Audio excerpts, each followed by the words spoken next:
Hello, ladies and gentlemen. Today we are talking to one Mr. Ivan Cantero Muñoz, academic, author of OSR Adventures, and a good friend of mine. How are you doing, sir? I'm doing perfectly fine. As you can imagine, coming straight to us from Spain, I imagine it's kind of late in your end. Yeah, right now, well, we have a moonless night. It's usually with this kind of cloudy, is a season, it's September, and this kind of season in Spain is very cloudy and you cannot even see the moon. And it's quite sad because precisely where I live, there is a park, nothing like parks you can see in the US, but there is an astrophysics research institute, and when there are when there are these kinds of phenomena that need some research, it's the only moments in the year that you don't have a luminic contamination and can you see the stars like you are in the and if in it's the really cloudy, well, you're out of luck. That is the issue with this season. Well, I mean, I was in Spain not a month ago, and it was actually very, very nice. So, I guess I have dodged that bullet there. Well, and there is this kind of, for me, it's quite strange because there is now a very abrupt shift in the weather from season to season. This summer was unbearable, in levels of heat. We had like 4 or 5 heat waves. I couldn't even work because my laptop and my tower desktop were overheating all the time. There was one day because I have online game sessions during the night. It was night, so shouldn't be an issue. If it gives you an idea, my hardware reached the 60 Celsius grades of temperature. I had to turn down everything that day because it was impossible. That's the kind of thing you almost want to put a block of ice on your computer and just damn the consequences at that point. It's gonna fry, but it's gonna fry a little bit less. If you just the funny thing is that I did open the desktop, I did open the carcass and put a fan aim at the hardware, and even then, I could fry a fucking egg on the hardware. It was amazing. Wow, man. I can't believe it. And now, well, we are in a very pleasant 20 Celsius. Yeah. Well, right now here in Canada, here in Quebec, it's like, around 10 to 13 degrees Celsius right now because, October has hit. Like we had some warmer weather during September too, but now we're firmly in fall territory at this point. But yeah, when I was in where I was on my honeymoon, we went to Barcelona, we went to Mallorca, and the weather there was just, I found a Tim Hortons in Barcelona. What the hell? No, well, it's quite amazing. I think we made a comment about in a certain server you and me share, and that is the idea. Barcelona is kind of, for me, a theme park. Any place that becomes a tourist attraction is going to start being like that. It's an issue. It's an issue because I don't blame tourism. I blame certain kinds of tourism, and there is this false idea that Barcelona and all the cities in Catalonia specifically are for quite hedonistic type of tourism. The whole Ibiza thing. Yeah, it's quite toxic because people, well, I don't want to get deep in that topic because it's very unpleasant, but yeah, people act like this is kind of Sodom and Gomorrah. What I mean. The locals must hate it. Yeah, I have the look of not living in Barcelona. I live in a town near Barcelona, and this is very quite pleasant place that you don't have that kind of reason. People that comes here come mostly because there is a cultural offering, and that is pleasant. That is pleasant. Also, this brings to mind that, well, I have been reading some author from the Enlightenment. And if you give me a moment, I'm going to grab. Go right ahead. Well, this is one of the French illuminates of that era that came by the idea of reviving cosmopolitanism. I don't know if the chair is blocking the view right now, but this is the book. It's titled The Cosmopolite, and is de Montbron, El Cosmopolita. Yeah, it's a translation to Spanish of one of the quintessential works of the first Enlightenment, and also was a very influential work on Voltaire. Voltaire loved this. It's basically anthropological treatise from the point of view of Voyager, and the idea of cosmopolitios, the idea of the citizen of the universe. Yeah, the idea that there is no difference between people, and there are very similarities. And well, let's say that the author could be described as the quintessential archetype of the misanthrope. Absolutely doesn't have a very nice view of other people. Doesn't mean if even they are European, Middle Eastern, everyone. I want to say something quite hard, you know. Yeah. People is. Well, but let's get into all the topics. Yes. So as people can imagine a bit from that, you have the very strong academic and classics background. Can you tell us a bit about what you do, in fact, professionally, because you have quite a bit of a very strong academic background.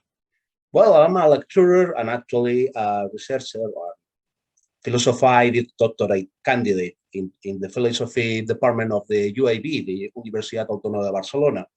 And basically, my work is give the occasional lectures to the students. I wrote essays and for journals. Recently, I have a publication for Archaeology. It's a French journal dedicated to the academics in the American Latin world, even if I'm a Spaniard. But also, my wife is half Spanish, so half Spanish, half Mexican. So I'm part of that world now. Honorary. Well, welcome. I'm an honorary Mexican. Well, as I was saying, my research is and it's quite interesting because my research is linked to a field many people consider quite obscure and not that authoritarian in the area of philosophy or humanities, because my degree, my master's degree, is not in philosophy, it's in humanities, and with a minor in contemporary culture. And this field is named science fiction theory or science fiction studies, which also branches into literary theory linked to fantastic literature. Yes. And basically my research is the vehicular or the transmission of ideas linked to humanities in this kind of genre literature, in this kind of speculative fiction. How ideas that usually are linked to the academia are exposed to the readers, to the watchers, because we have not to exclude the other media, even if my research focuses into literature, there is other media that's important to the transmission of these ideas, of these concepts, of these theories. Yeah, because like art in essence is a form of transmission of ideas using different mediums to act as the messenger, so to speak. Exactly. That is the main basis, the main template of my thesis, so my doctoral thesis. The ideas of the light and the ideas of humanity's presence in speculative fiction, and how mainly to focus, because as Umberto Eco say, thesis must be very specialized. And in my case, I have kind of an obsession, so I shall confess, toward the idea of social collapse present in speculative fiction, and what I consider the trauma of the end of the late Roman period, or the antiquity and the beginning of the Middle Ages present in humanities, in the Enlightenment, the Dark Ages. Yeah, well, the Enlightenment came from a period like, from the Renaissance and that particular area, which was very much a resurgence, a reinterest in the Hellenistic period, the Greco-Roman period, brought back after the Middle Ages. So it's very much, you would have by definition those ideas and those concepts front and center in the Enlightenment, just simply because of that, the general cultural influence of that. Well, as an American, you have a lot of buildings that are Canadian. Honorary American. Honorary American. You have a lot of buildings, official buildings that obey an architectural aesthetic that is neoclassicism. Neoclassicism goes hand to hand with Enlightenment. Yeah, well, you see that a lot in Washington, D.C., for instance. Lots of the buildings there are based on that neoclassical model, like the columns, the white marble and all that stuff, which technically is not how the Romans really did things, because as we now know, they painted everything in nice bright colors too, because but admittedly the whole bare white marble stuff is a really cool look.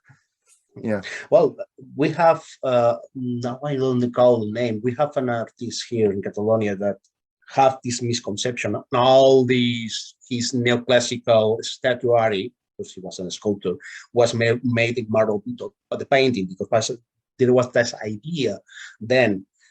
I think is what he was alive around the late 18th century, 19th century, and well, archaeology then demonstrated that those statues had coloration, were painted. But as I was saying, yes, it's quite interesting how many authors, many philosophical authors, many fictional authors even have this idea of rejection toward the Dark Ages, toward the Middle Ages as an age of barbarism, and the awareness that, well, ends the idea of the modern age, the idea of we are modern men, we are not the men that live in the middle between the antique world and our world. Yeah, it's like the idea of being like, the age of the, Greco-Roman era, at least in terms of, like European history. And there's, because of course, if you start looking at things like Chinese history or, Asian in areas of Asia, they didn't have that kind of like rise and fall, really, so to speak. Well, China's had like constant rises and falls, different dynasties. So that's a whole other can of worms. And, in North America, until, the Spanish conquest and stuff like that, you had entire empires that, rose and fell, So definitely, this is very much like the idea from the Enlightenment then of there was this great rise, it collapsed, and now us moderns, are now coming in to rebuild to that height and surpass it even, not seeming to realize that a lot of things there was a great deal of continuity between those periods, especially in terms of organizations that survived, like, for instance, the Eastern Roman Empire that lasted 1,000 years with the Byzantines. Yes.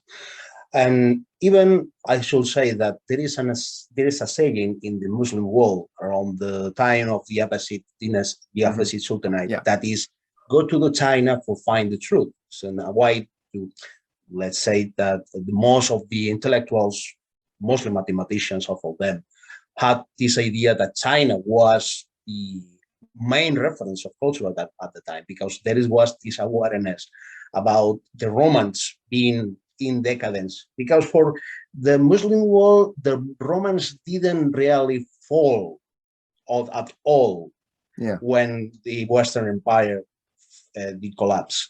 For them, the Byzantines, they were the Romans. I mean, the Byzantines, we call them the Byzantines, but they refer to themselves as Romans. The Muslims call them Rumi. Yeah, I mean, and then of course there was the wars between the Muslims and the the Byzantines, like the attacks of the Turks on Constantinople and stuff like that, referenced in excellent story, The Shadow of the Vulture by Robert E. Howard. Awesome story. Although that was the Siege of Vienna, I think, right? Anyway, it's the same kind of period. That kind of. I think that is the story where Red Sonja appears for exactly. Red Sonja with a Y, not Red Sonja with a J. Yeah. because I think she was an actual historical figure. Well, her sister in the book in that story she was one of the favorite wives of Suleiman the Magnificent. But Robert E. Howard basically inserted Red Sonja of Rogatino into that story as her sister, who hates her guts because she's like, oh, screw you, I'm gonna pick up a sword, I'm not doing any of that shit. I should be. Oh my, it's quite a tragic end, that of Robert Irving Howard, really. I like to think what kind of fiction he had come with if he didn't commit suicide. Yeah. Well, looking at what he was working on around the time that around the time he died, he had basically like not really put aside fantasy works like Conan and stuff like that, but he was going more and more into westerns and stories based on his local history. Like you look at Beyond the Black River, which is one of his more personal stories. That one is very much like a frontier tale from his own Texas history and stuff like that. And he was going more of that with the Breckenridge Eldridge series and other stories of like. So chances are, if he had lived to a ripe old age, we might not know Robert E. Howard as a sword and sorcery author, as the father of sword and sorcery. He might have been just like a very, very talented and seminal American Western storyteller. Well, who knows? Or even historical fiction, because he, as you Solomon out, Kane, and all the different other characters he created. Even if it doesn't dwell into the realm of fantasy literature, I think he was quite competent and quite talented as a narrator of adventures or kind of adventure of, as you say, he was perfect for the Western genre. Yeah. So it's quite tragic, that kind of thing. It's like I didn't get my hands on it, but I found a compilation of scientific essays written by Howard Phillips Lovecraft. Ooh, that should be interesting. Yeah, it's a translation to Spanish by one of the most specialist editorials into the field of divulgation of science, of communication of science, and it's an epistolary anthology of all the researches that Howard Phillips Lovecraft did on the fields of astrophysics, physics, and chemistry. Meaning that, yes, it is confirmed that Lovecraft was a man of science, was a man of logic, even if you deal in the ideas that... Well, his stuff is science fiction, ultimately. I mean, it's like literally, it's aliens, occasionally with ray guns. Like, literally the Yithians fire, lightning guns at the flying polyps and stuff like that. So, I mean, yes, these are, science fiction stories. Many of them, at least his core Cthulhu Mythos ones, are probably science fiction. There's also the Dreamland cycles, which are far more fantastical. They're more Dunsanian in that regard. I consider them more like a love letter to the work of Lord Dunsany. Yeah, that's what I mean. Yeah, because he was a major fan of that guy too. And his stuff, like I go back every now and then to read the Gods of Pagania and stuff like that, and of Dunsany's work, and that stuff is just like, wow, he was really, really, really good. No, indeed it was. It was. There is, I don't know if it's complicated to get a copy right now because what happened with the Brexit, but there is an excellent compilation by Golands in that collection that is Fantasy Masterworks. I think I have a copy there. Okay, yeah, go grab it. And it's it's from the edition done around the early 2000s.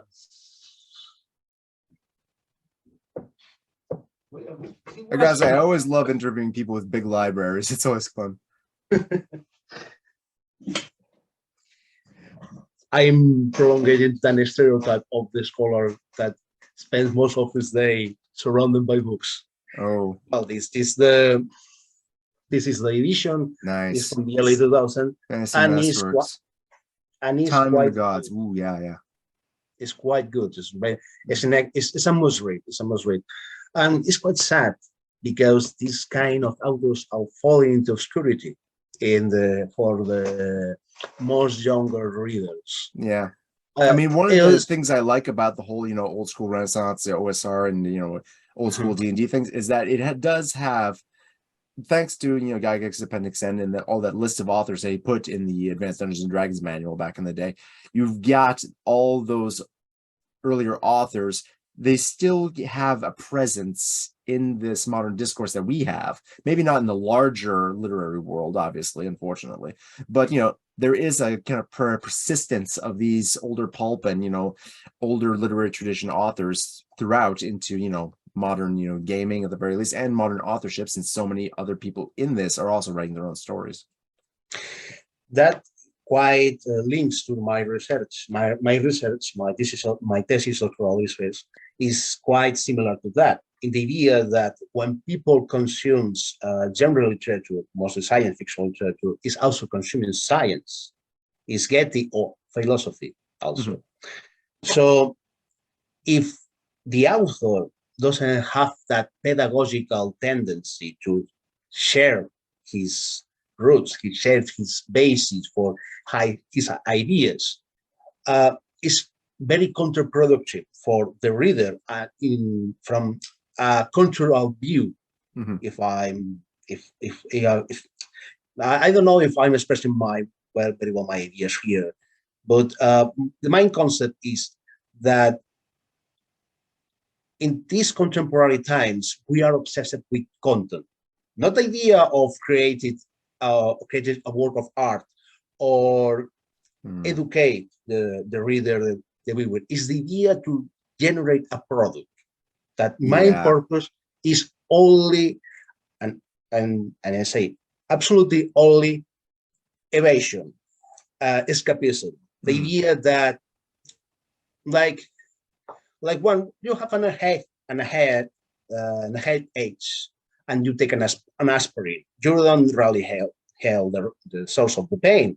You are basically using curing the symptom, not the illness. Exactly, and that is quite worrisome thing to have present in this time and day, because you and I belong to a generation that had that kind of author, that kind of game designer, kind of screenplay writer that like it, that enjoy to share ideas, to share concepts, to share a mythology. Even right now, we are living in a time where people younger than us are not exposed to these kind of ideas, and they are assuming a kind of consumption of these cultural products as innocuous, in the sense that doesn't really open a window or being the light at the end of the tunnel, to say so. Well, and as a humanist, this is kind of a source of much worry and much intention. So I try always, as always, I have the chance to share my knowledge of this kind of fiction, of this kind of works of literature, even comic books, because I know that and I mean with the joke, with my students, and the idea is basically they have that kind of formation, that kind of critical thinking, of an aesthetical view that is not shaped from people that have a view on these elements, these cultural elements, as a product. So it's like the idea, like it's the whole fast food versus a good home cooked meal kind of thing. One is contains nutrients and is done with a degree of extra effort. The other thing is just like, want money? Okay, here it is, ready, done, get going. It will fill you up, but it won't necessarily keep you healthy. Exactly. I mean, is the same now with the streaming platforms, or even the digital book, the self-published digital book, the Netflix and Amazon and all. They offering shows that are quite high. In the end, they are absolutely devoid of cultural content. I mean, you and I grew up watching, for example, Deep Space Nine or Babylon 5, and those kind of shows were not only entertaining in the sense of being escapism, they deal with ideas. And now we find ourselves in a time in which they are tricking us to consume their products by appealing to nostalgia. And by extension, also, making a demolition, a cultural systematic destruction of their predecessors. The idea that, and I give you an example, the Dredd movie. The which one? Do you remember Judge Dredd? This Dredd. Judge Dredd. Oh, Judge Dredd, yeah. Judge Dredd, the 2000 AD 2000 AD character, yeah, from the British comics. Well, in the 90s was adapted in a very a cool movie that's quite awful. It's a watchable movie. It's probably not the best movie, but I mean, let's face it, they took his helmet off. That's already a no-no right there, but But then you have Dredd in the with the last decade with Carl Urban.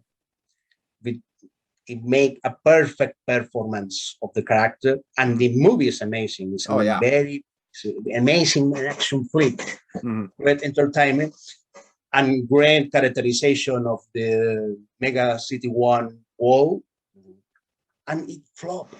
It flopped. And you will say, and you will ask, why did it flop if the movie was actually good, even better? Why miles away from that dreaded one with Stallone? Because the Stallone movie had that kind of toxicity. People, and I say this from my personal view, because I recommended people, and the first thing that came to mind to them, because they didn't know, they didn't read the comic books. Yeah, they didn't have an awareness of the character, and the first thing that came to their minds was the Stallone movie, and they assumed that it was a minor cultural product, and then it was a waste. It was a waste of their time. And I think this is the same that is happening now with the Disney Star Wars trilogy, the Star Trek Picard, the last season of Doctor Who, which I was appalled what they did with William Hartnell's work. The first seasons of Doctor Who, which are legendary, which are a cornerstone of British culture, absolutely blow up,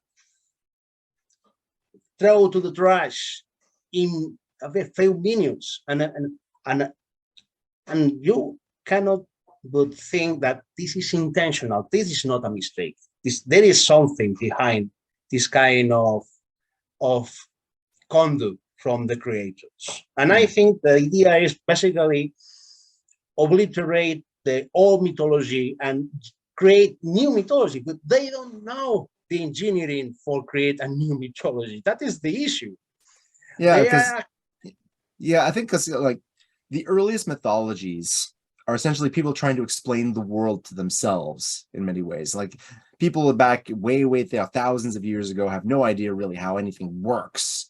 So they, come up with stories that make sense to them from their particular perspective and explaining events and, the mechanics of the world to themselves. And those stories get passed on, modified, expanded as they go on from one culture to another and so on, mixed in with other cultures. So when you're just trying to create something out of whole cloth, you're basically starting from scratch instead of building on those foundations that came previously. And you need to be way more talented than the average person who just, iterate. To create something out of whole cloth requires a level of talent and care far greater than just iterating from something that came previously. And if it works, well, congratulations, you're going to get remembered throughout history as a genius. But when it doesn't work, well, it really doesn't work. So there's a reason why a lot of people, stick to iteration for the most part, at least previously. The good example of this kind of issue, because you can succeed in world building, but fail in the sense that doesn't reach to the reader. And this kind of cases are very, very, very good example of this is Brian Aldiss Heliconia series compared with Tolkien's Middle-earth. Yeah. Brian Aldiss spent a lawful time of his life doing a polymath type of research for Will Heliconia to make it as real as possible. And no one has heard about Heliconia series. Well, it's also, well, for the viewers, I'm going to pick another edition of this. But yeah, the Heliconia series. The complete Heliconia series. Nice. An entire world is contained here. Yikes. And people doesn't know about it. And so maybe the author is, let me see, Brian Aldiss, Heliconia. It's a science fiction story that could be considered an homage, a tribute to Sword and Planet kind of fiction. Yeah, like Edgar Rice Burroughs' Barsoom series and others of the same type. Exactly, because it's the chronicle of a team of Earthling scientists of a far future that are located in a space station around this wall of Heliconia, and they are chronicle the evolution of the humans, of the Homo sapiens of that world. Okay. Which are different from of those years, and also their coexistence with an other species that evolved from bovines. That let's put it as the orcs or as the green Martians of this world. No? Aggressive, warlike, and generally not so nice to be around. Also, is where from Martin copied the idea of seasons that last decades. Oh. Well, because each book is a season of this world which endures centuries. The first is winter, spring. See, that's what I mean about trying to create things out of whole cloth. You, generally speaking, one of the reasons it's hard is because no one's coming at this, tabula rasa, and you always got to have previous things in the back of your head that are going to be coming from somewhere else. And somebody's going to notice that you put them in your book and didn't, tell anybody, yeah, I based this on that because you didn't even realize it. Well, there is now this controversy with Frank Herbert because someone did make an exercise of an archaeology in literature and find out where from Frank Herbert copied most of the ideas of Dune. So let's have that present that there is nothing new under the sun and never will be. Shoulders of giants, and et cetera, et cetera. Exactly. And people and there is no issue about that. Well, I think part of what you're describing is some people taking issue to that. They want to be something new. They want to break from the past, either because they didn't like certain associations with it, or they just don't want to be compared to it. Because, I see a lot of that, especially in sword and sorcery things. A lot of the people are focused on, the previous authors, like, Robert E. Howard, early Michael Moorcock, Fritz Leiber, some of the Poul Anderson's work, like Broken Sword and things like that. And a lot of people, modern authors, I've heard some complaints of people not liking the fact that they just get compared to them, just like, oh, it's not as good, or it's not the same thing. And it's like, yeah, I'm creating new stuff. Why won't you, give it a try? It's like, we want that stuff. We can't get that stuff because the guys are dead, but, we're looking for something like that. No, it's quite perfectly comprehensible because the authors usually have this kind of deontological issues about, I want to be immortal, I want to be remembered, and if I don't come with something original, I will be forgotten with the others. No, that is not the issue. The issue is, and as I said before, is the ideas that you communicate, is the topics that you explore, and the communication that you have with your readers if you don't have that kind of, as Heidegger said in one of his essays, that literature is letters from dead friends that you never will meet in your life, but they have quite an important message for you. Mm-hmm. And that is the main thing. I mean, that is the real deal. It's not about how original I am. I can no, because it will happen like all this. You can come with an entire universe of new ideas or new concepts and never be able to communicate with the readers to have this kind of connection because you are not exposing ideas that reach them. Yeah, your stuff isn't grounded in a mutual reality that both of you can kind of like, have a mutual understanding of. So without that, you can't really communicate the idea because you're not operating with just enough connective tissue between the author's ideas and the expectation and ideas of the reader. So you're no longer seeing the same thing when you're trying to communicate, and the connection gets lost, and you break the immersion, so to speak. Well, we have here in Spain and also to try to be absolutely original, but miss completely the point. That is Emilio Hueso. Emilio Hueso tried to be this kind of the Spaniard weird fiction author like China Meville, and everyone was, oh yeah. Also, he was supported by the main editorial specialized in fantasy and science fiction literature, that is Gigamesh, which is very well known in this kind of world, in the subculture of the science fiction and fantasy connoisseur, for having the biggest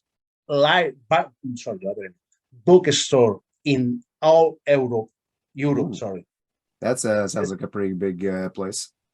It's amazing. You can, and also when you were in Barcelona, you could have a visit, and you will say, "Oh man, well, it is an Spanish bookstore. Most of the books must be in Spanish, but no. The 90% of the books in that bookstore are in English and in the originals. Is even you can purchase antiquities, for say vintage books. I have a sample of that, which is an Robert Heinlein book. I'm going to show you.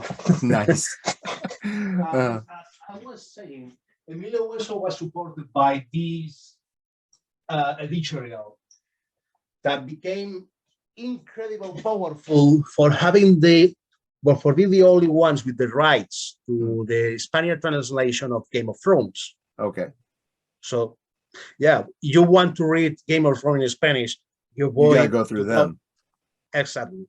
And well, even the CAO of Gigamesh and the owner of the bookstore even did a cameo in the HBO show.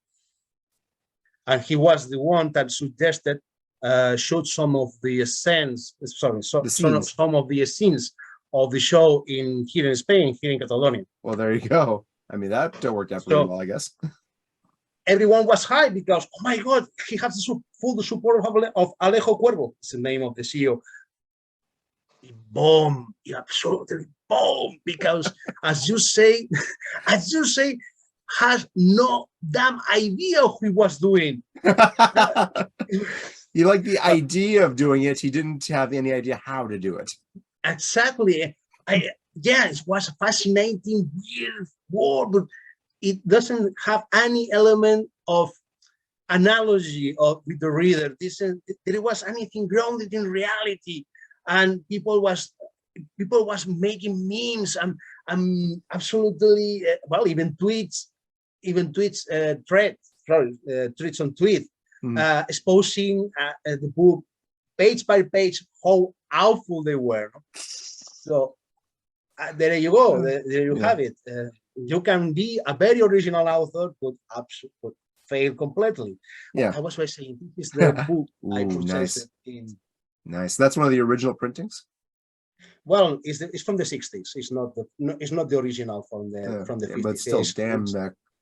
Oh yeah, the red page color on the sides there. Oh, I remember like going like back in that day, I can still remember like drugstores and stuff like that having like paperbacks like these. Or like I'm old looking. pulp stuff, like those Mac Bolan's Executioner and all those those kinds of like men's action novel that kind of things that Mhm. they would have. I'm looking for the year of the publication right now. For give you an exact year. Here is 1963. 1963. Damn. And this, well, the original days are from the 40s. Yeah. It's amazing how much like these are all these classic novels and stuff from those days. Most of them can fit in your back pocket when you look at them. Printed. Well, depending on how they're printed, obviously, but just all these things were just like almost not quite as considered as disposable literature as the pulps were back in the day, because literally those were done on pulp paper, not exactly designed for long-term use. But even these ones are just like the kind of thing you just grab one, stick in your pocket or your briefcase, or go to work and just have read out on your break. You're good. Go home. Well, if I am not wrong, the Foundation series started as short stories in amazing and astounding fiction, I think, or weird science. Yeah, and Dune did as well. It was originally serialized, as in pulp magazines. And when Orphan of the Sky originally was also serialized it in one of those magazines. So it makes absolutely sense that they have. Well, most of the book of in my science fiction section of the library are from that era, and they don't exceed the 200s or the 300 pages. Yeah, I think really it was back around in the 60s when Tolkien really picked up, because there was that point when he wrote Lord of the Rings and it didn't really go anywhere for a bit, and then in the 60s like it really took off, and well, from there on in this people say that was the 60s. Other side was the 70s with the bootleg edition, American edition, because Tolkien was also very counterproductive with his own work. He didn't want his book be like this, published like this.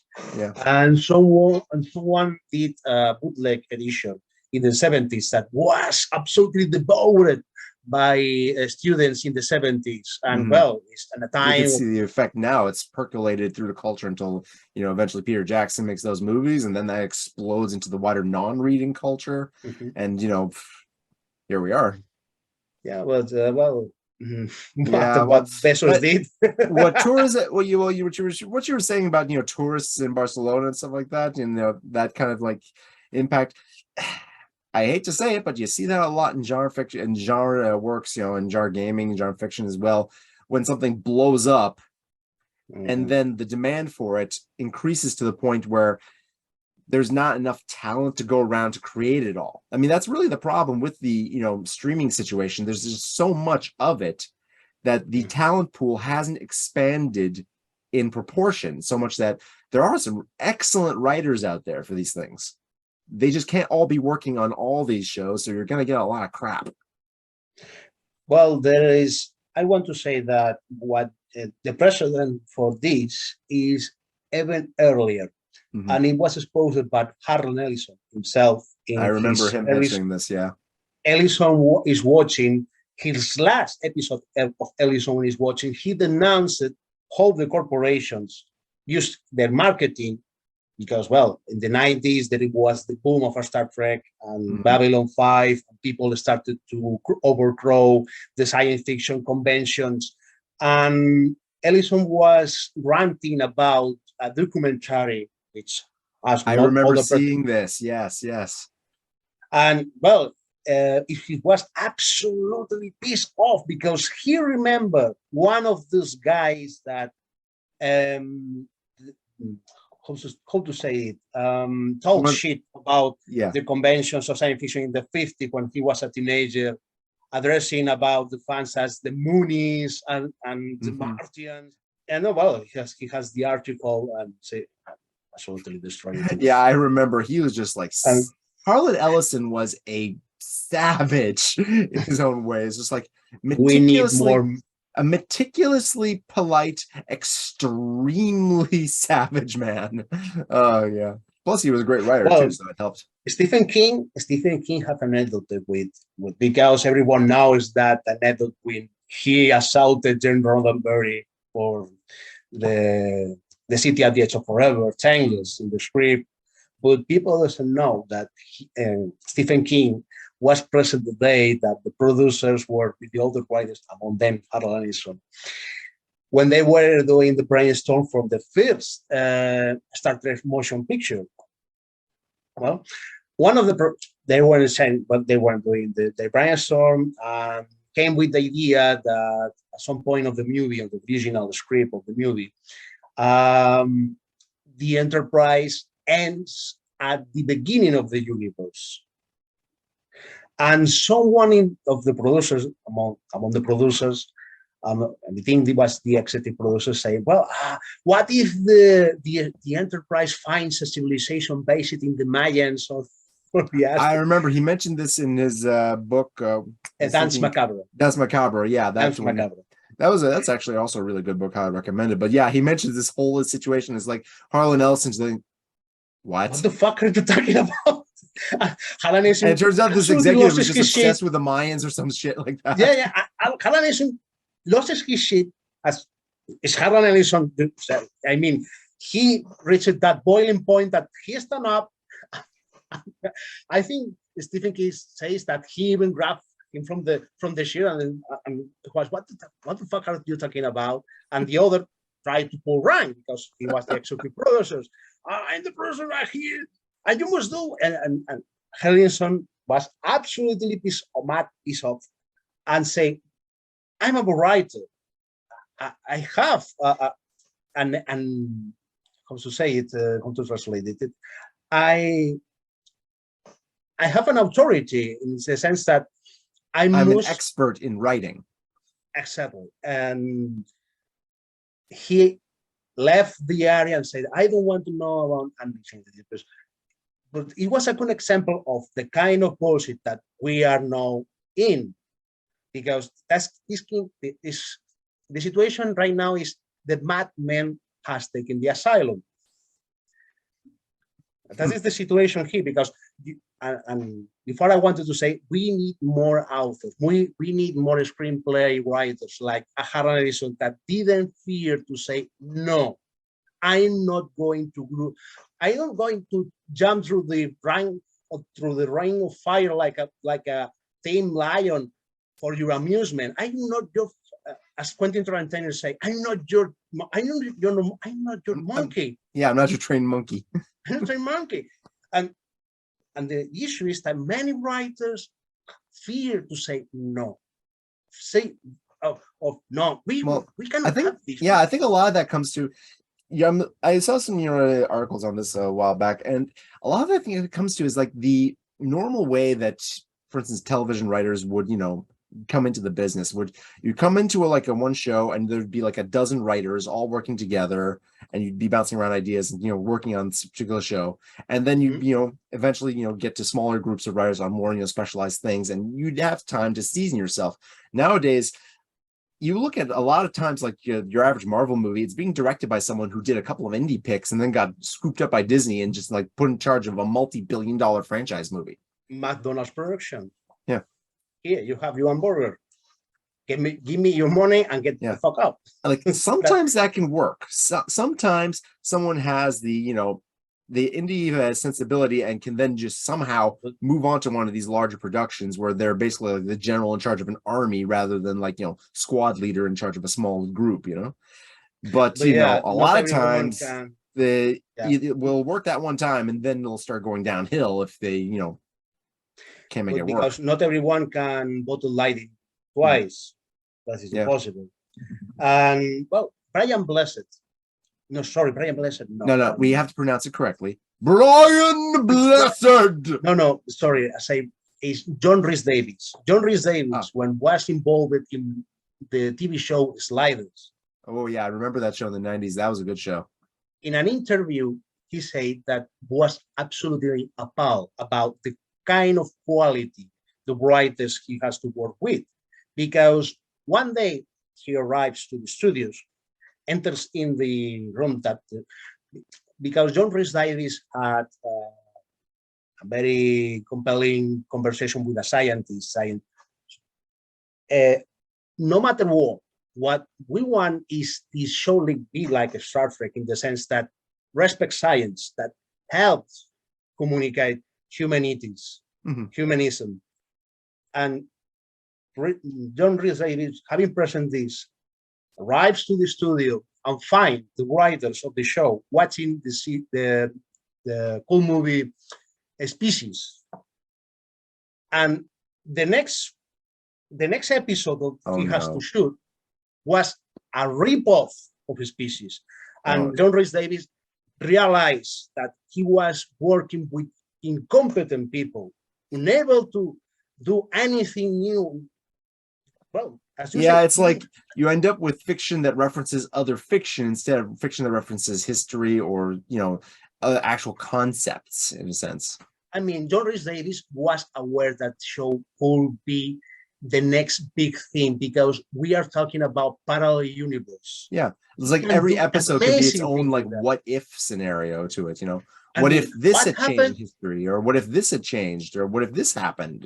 Well, a good example you mentioned before, Paul Anderson, which is now from The Broken Sword, the three lions. Yeah. But also he has an amazing series, science fiction series that is the Time Patrol. And doesn't have one of the novels of the series is Delenda Est, which is a what if Cartago did won the Second Punic War. Because Rome never happens, or Rome remains a small city-state, and Carthage, takes over the Mediterranean. That would have been interesting because they had some particular Polish pop-produced kind of show. The Time Patrol goes and fixes these mess-ups done by time travelers from the future that are well-intentioned or are somebody stepped on the wrong butterfly and whoops. Well, most of the time it's quite like a crime. Is like a murder. Someone goes and messes on intentionally with the events of history because thinks that the outcome will be better, in some cases. And well, this is the only book in the series that is what if the Time Patrol fails. It fails, and it is absolutely excellent. It's a great fiction because there is a lot of world building about how will be the world with Carthage as the winner.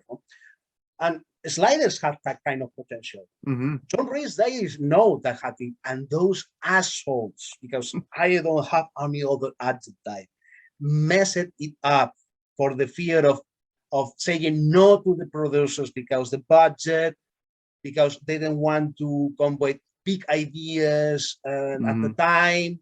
And basically, as John Rhys Davies said, it was an insult to the watcher. It was an insult to the spectator, to the intelligence of the spectator. That is the main issue.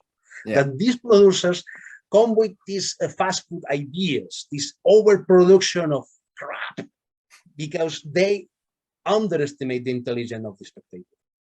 They are, well, the example, you have the example in most of science fiction, as we talked before. The Rings of Power, the last season of the Game of Thrones, those were appalling in their quality because the producers only wanted one thing, and that is your money. You're watching the show, and well, once you are watching the show, I don't care if the hamburger was rotten or was overcooked. I don't care. I have your money. Ending of the story, and that is the kind of people we are dealing with. Unfortunately. And that is why I'm quite interested in the OSR industry and the game industry, because they didn't yet reach there. They're trying. They're trying. Wizards of the Coast is trying. When it comes to Wizards of the Coast, I have long since abandoned buying anything from theirs because they're simply not making anything I'm interested in. Well, I don't know if you are aware what happened with Spelljammer new edition, but I've heard a couple of things. Yeah, I mean, someone green-lighted the idea of rip-off killer clones from outer space. I'm not shitting you. Someone green-lighted the idea of let's rip off killer clones from outer space and include them in the monster manual. Trying basically, no, this is real. This is real. Killer Basically, clowns from outer space in Spelljammer. In the official Spelljammer Monster Manual. With the excellent art from the artist coming from the Magic the Gathering. Yeah. Yes. That is not a good idea. That is not a good idea. Like, it's one thing, okay, if you were dealing like, okay, let's bring back this setting. It's got some goofy stuff in it, but let's, do our own spin on that and stuff like that. Like, if those killer clowns had been part of the original Spelljammer setting for some reason, like, maybe someone just decided, like, okay, we have some weird shit like this. Let's just put it in there. I mean, well, I did add the monster manual from the original Spellhammer. They have the GIF, they have the mechanical gnomes.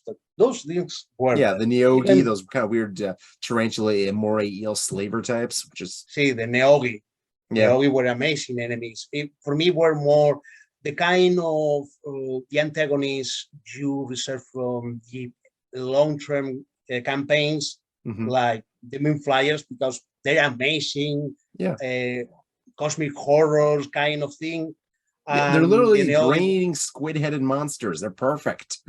And the Neogi were similar. There is these aberrations. We had a race of psychopaths and sociopaths obsessed only about, in a way, they were like the cockroach from Men in Black, these horrors that absolutely obsessed with their minority complex.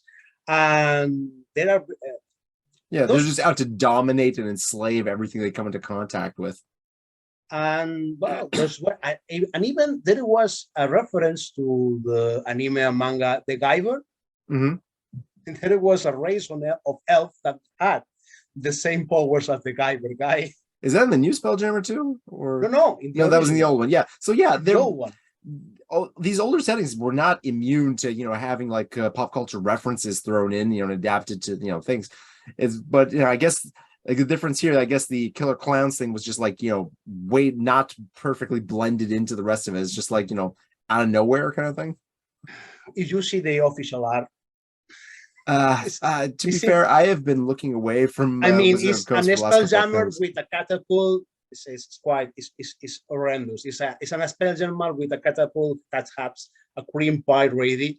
No, and these killer clowns doing goofy things around the ship, and you watch it and say, and you as a gamer cannot come with anything else that they are insulting me. They are thinking that I will buy this pie, because in a way I think that they were trying to do is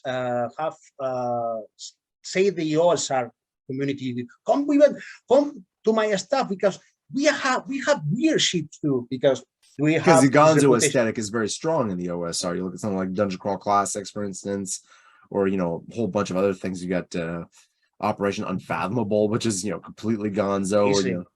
Amazing adventure. I ran it. Amazing, lots of fun. I love there is comedy in Operation Unfathomable, but it's an amazing world building, an amazing. Like there's saber-toothed cavemen and giant two-headed mummies and an entire cult of people. Men. Yeah, an entire cult of people who have their heads chopped off and replaced with antennas so they can be piloted around and give up on their individuality. Or the micro-Inuits that live in the science fungoids who just go and do weird experiments on stuff with spores, and it's lots of weird stuff, but it's coherent. It's well done. Yeah, it's well done. Yeah, quality. It's well breed. It's quality. Yeah, and thanks to the mind of Jason Schultes, the guy who's the primary author on all that stuff. He's also the guy responsible for the Dungeon Dozen whole thing, where it was like D12 based random tables for all sorts of stuff in the D&D style fantasy. But it's all just like weird, but weird in a way that's all self-contained and fits together, which is a feat in and of itself. Well, there is also the production of Saxabat, the Red and Pleasant Land, the model that made reference to the Alice Wonderland and vampiric mythology.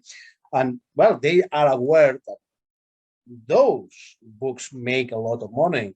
And someone at Wizards, they, oh, well, put everything that you think that could call the attention of these guys. Someone said, well, let's rip off Hero Comes from Outer Space. But, well, looking for us, this is not the norm. Is the exception for now. For now. For now. Because we are dealing with the impact that streamers had in the industry and in the community. Because, yes, they have brought new players, but they're not new players who like what I like. No, because most of them are posters. When it comes to like any kind of thing that goes mainstream, you are going to have that. Unfortunately, that's simply the way of it. People who get into it who aren't. A lot of people who start into something, you can't really blame them for not knowing a lot about it if they've just heard about it. That is entirely normal and, you know, acceptable like that. But at that point, you either have people who just like come into it, bolster up the numbers of, you know, the general population, and then leave for something else, or the people who really stick into it and, you know, really stick with it and become, you know, actual fans of things. I guess the question is, do these people then become fans of the new thing and completely ignore everything that came before it? At which point, everybody who was already there is like, okay, I'm still not, yeah, there's more people, so we're getting more stuff, but none of it's stuff that I want anyway, so I'm still not getting what I want, no matter how many people come into the thing. That's always an issue. They don't have the same aesthetic values you have. Mm-hmm. Because you, as I said before, we come from a generation that grew up reading Robert E. Howard, reading Lord of the Rings, before the movies were a thing. And well, in my case, I was born just 2 years after Conan the Barbarian came into theaters.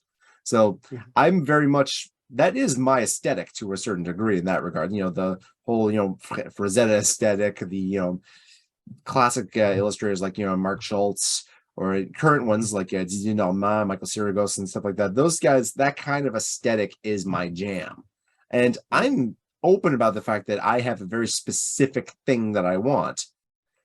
And I do manage to get it in certain places, just, you know, I have to go looking for it as opposed to just like opening, you know, the catalog and saying, oh, first thing, Dungeons and Dragons. Okay, this is exactly what I need. And for a lot of people, the current Wizard of the Coast kind of like edgeless, safe aesthetic is exactly what they want. Or worse, the World of Warcraft, pseudo World of Warcraft aesthetic. Yeah, which is pretty much what I'm talking about here, because you can definitely see, starting with third edition, a little bit there. There it kind of had that whole kind of weird dungeon punk kind of thing where everybody's wearing a whole bunch of straps and has spikes on things, which is its own thing. But then you get into fourth edition, and that had massive amounts of MMO kind of influence because that was the thing at the time. Like, you know, the mechanics and stuff like that come into it. And there was a massive rejection of that from the fan base, from the major player base. The dreaded 4th edition. Yeah, and that that resulted in the break that went with the OGL, went into creating the whole Lore Star thing in the first place, which is now its own thing. And then 5th edition comes along, incorporates some things from the OSR, certain concepts, in order to try and bring back that that audience into it, and also, you know, of course, doing their own thing, making things that please the mainstream a bit more. And now with things like critical. Also, I think that they were lucky that Peso Publishing dropped the ball. Yeah, Peso Publishing was the company that saved most of the D&D fandom back in the day when the 4th edition came out, by maintaining the 3.5 edition alive. Yeah. And creating Pathfinder in the process. Pathfinder, but also they have very good material. I mean, Rise of the Rulers is one of the greatest campaign one could experience in his gaming life, because it have everything. They have horror, it has both element, exploration of lost cities, the quintessential dungeon. There's a lot of pulp in Pathfinder, really. You look at the setting and, you know, the kind of adventures they create for that. There's quite a bit. I can understand, like, when Morton Bratton created his World of Zoth thing, a lot of the adventures were going to be either 3.5 or eventually for Pathfinder. So, you know, it makes sense that that's where that kind of thing, that aesthetic, it was still present in that particular system and those particular adventures. But then they dropped the ball with the Starfinder and the second edition of Pathfinder. If they keep going with the original Pathfinder Fish Edition line and didn't have all the messed up restructural of the workers, of the authors, through reasons you know very well, because they have to appeal to a certain kind of consumer. So some people had to go. Some people did a Harlan Ellison and say, I'm getting the fuck out of here because I cannot stand this shit. And that is the reason why the Fish Edition called Live Up. And now they're dropping that and creating like a D&D as a live service thing. What the hell are they thinking? Like, what are you doing? And basically what maintains the edition is the third-party publishers. Third-party publishers which come with the kind of material that people really demand. Settings that are interesting, adventures that are really interesting, because they are playing it nice, I mean, I don't know if you have read any of the campaigns they published, because of the co-publisher for the edition, but they are awful in the sense that they are not challenging, they are not interesting. It's a compilation of cliches, fantasy cliches. It's bland. It's a bland product. And I don't mind cliche. I just would prefer if they were cliches I actually liked. You know what I mean? Yeah. No, some people like, oh, you still read these old books. I mean, you read them again. Don't you want to read something new? It's like, I'm not done with these yet. I'm laughing because imagine that applying, for example, with the greatest classics of literature, like Dante Alighieri's comedy, or why are you going for a scholar, like a companion from my research institute, and saying that kind of thing, saying, why are you reading this old book, this old ass book? There are no new things. I'm still really rereading the Iliad every now and then, I mean, it's a good story. And the other party saying, man, my entire life orbits around this book. It was put a plate of food in my family's kitchen. For saying so, because most of them did their research about these books. So, yeah, there you go.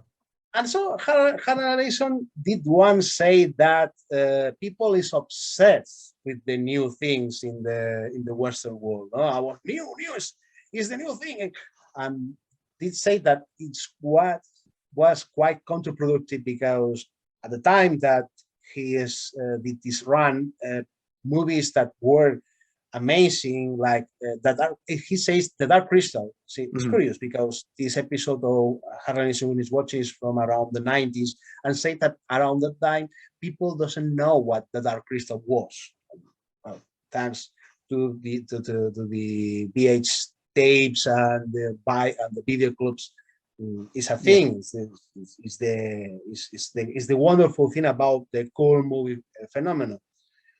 But yes, most works of fiction, even cultural works, ends in obscurity, this obsession about the next new thing, because it's related to the ontology, in the sense that people doesn't have to face the idea they are getting old. That is the main issue here. And they also don't have to face the idea that they have to be compared to what came before them, and that perhaps they're not at the same level. Like, you look at just like, you're familiar with this, like the reading level required of, like older texts, even texts that were, for a young audience, like, Edgar Rice Burroughs' Tarzan novels, for instance, or, Robert E. Howard stories, Lovecraft.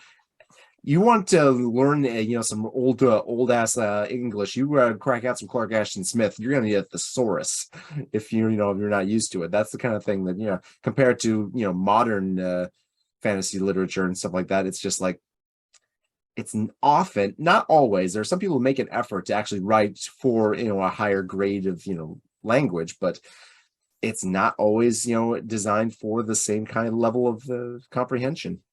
Well, a good example is William Hobson.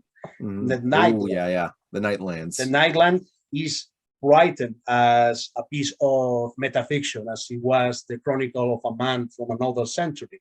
Mhm. See, is the history of a man from the Isabellian age, I think, is the Yeah. trying to explain a far future world.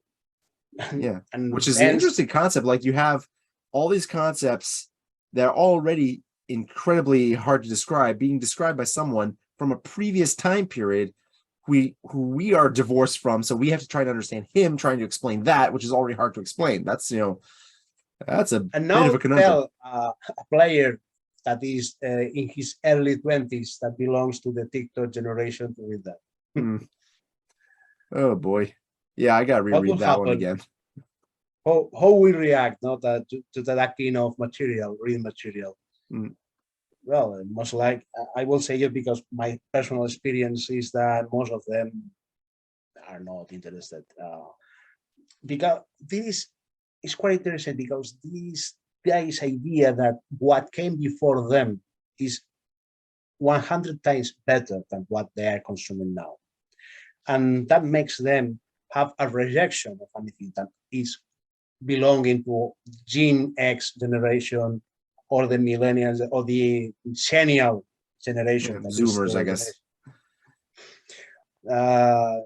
There is an absolute rejection because they have this idea that they are living in a time that is like, how to say it, a prologue to a collapse, a prologue to an age of darkness, in a way. Because, well, they are living this time in which are having quite a series of crises. And the idea of dealing with a fiction belonged to a time that wasn't that bad. Makes them... you say that, but they were, back in the 1930s, they were dealing with their own existential crises as well. The Great Depression, World War II. There was World War One, World War II. The rise of the totalitarian regimes was a full time to life. But yeah, they are not. Let's say, since most of them don't have historical awareness. Yeah, but I think that a bit of the resurgence of sword and sorcery, of that we're seeing a lot of places nowadays, with new magazines coming out publishing sword and sorcery as short stories and stuff like that. The popularity of something like House of the Dragon or something like that, well done. I wouldn't call House of the Dragon Swords and Sorcery because it's a bit more like the grimdark epic fantasy kind of thing. But it's got some that the grimdark thing does have sword and sorcery in its DNA somewhere in there, so that is true. Yeah, enough.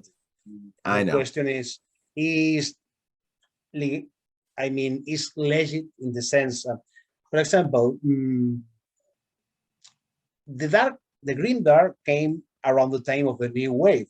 The new wave is this period of time in the genre fiction that was around the late 60s, early 70s, which was famous mainly by Michael Moorcock becoming the chief editor of Analog magazine. Yeah, for those who don't know, Michael Moorcock, the guy who created Elric and various other Eternal Champion related characters. Michael Moorcock created Corum, created Hawkmoon, are the first grimdark sword and sorcery histories.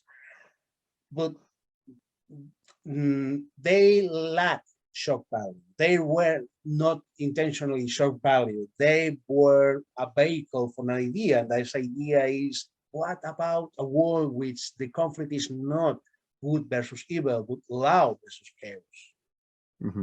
And for that reason was necessary.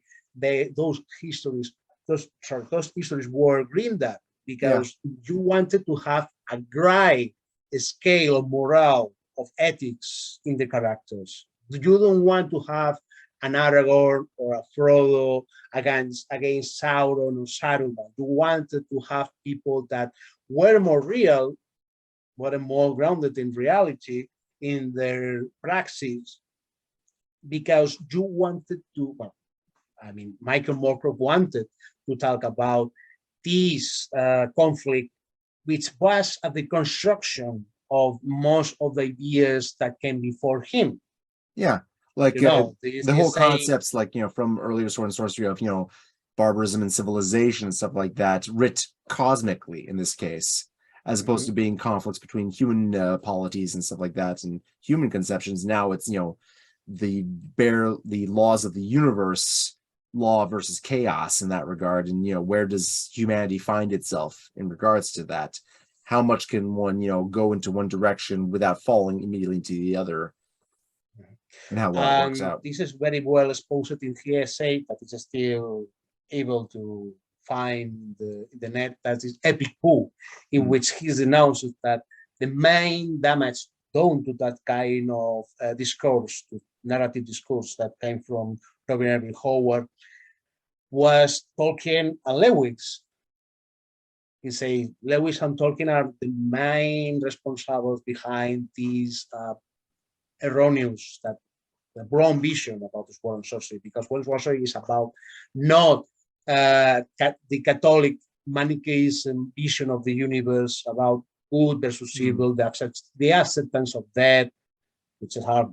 One is the main theme, both in Lewis' Narnia, both in Tolkien's Middle-earth, because the Lord of the Rings, many people consider them a metaphor about the World War II or the Second World War, when in fact is about the acceptance of death.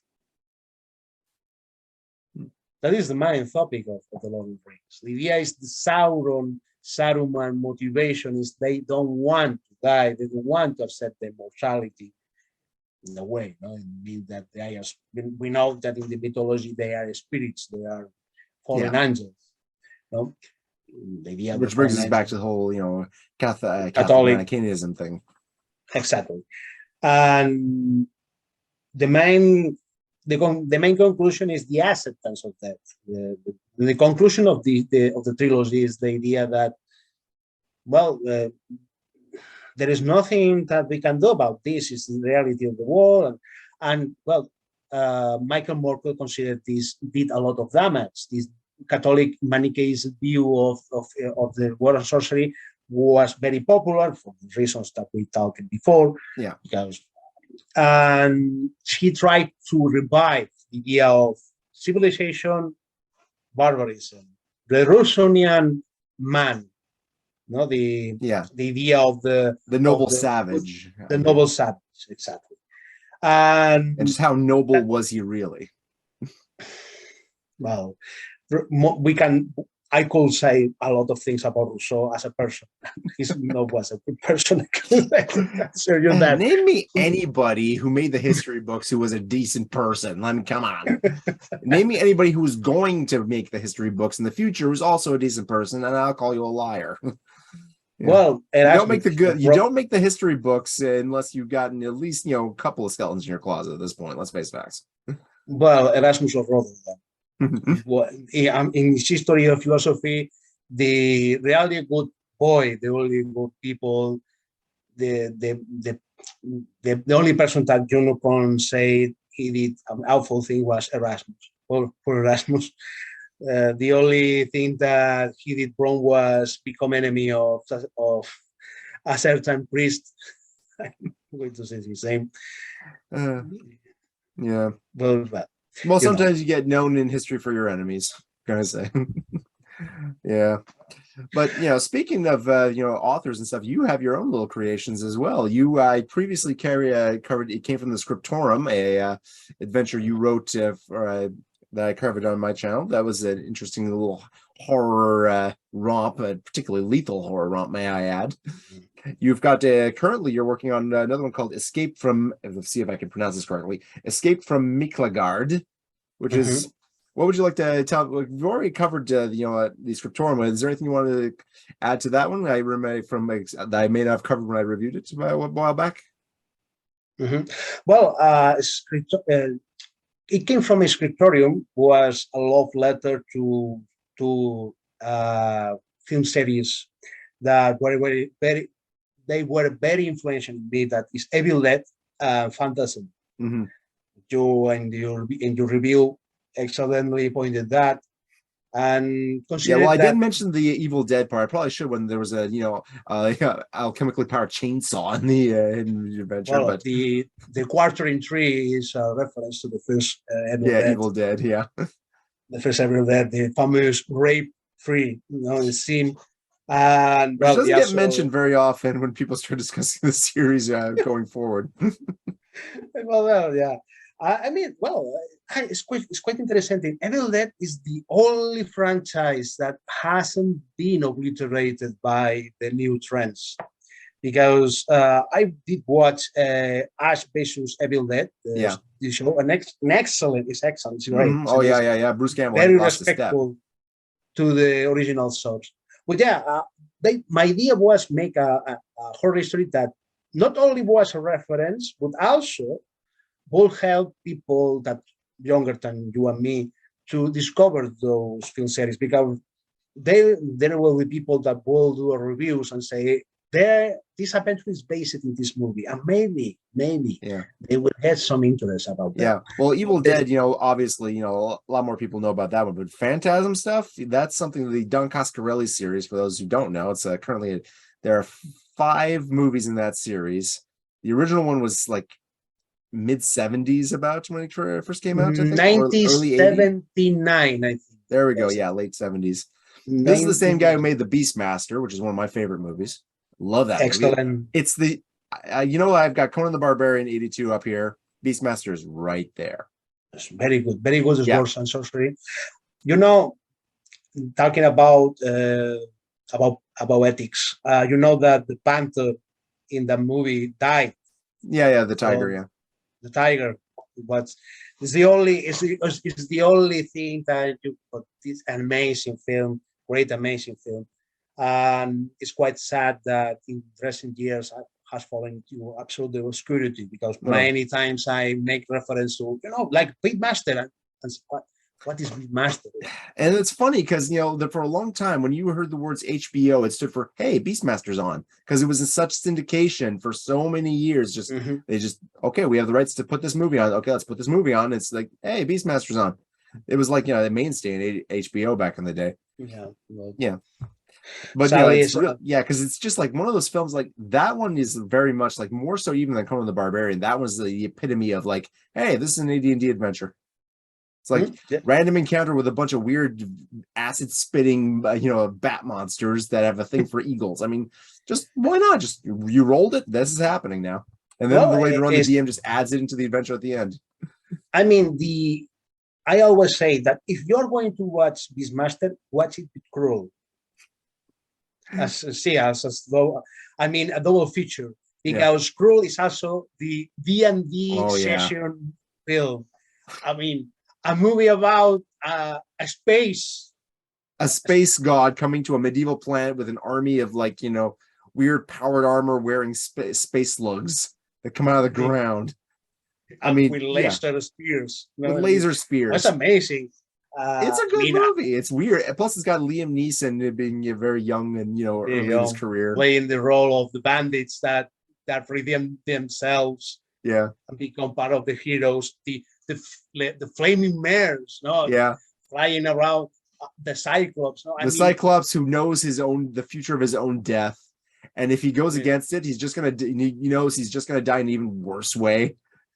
I think there is an exchange with the Sorcerer's Apprentice that is always changing for that says, if you could wish for anything, what you will wish for? And the Cyclops says, ignorance.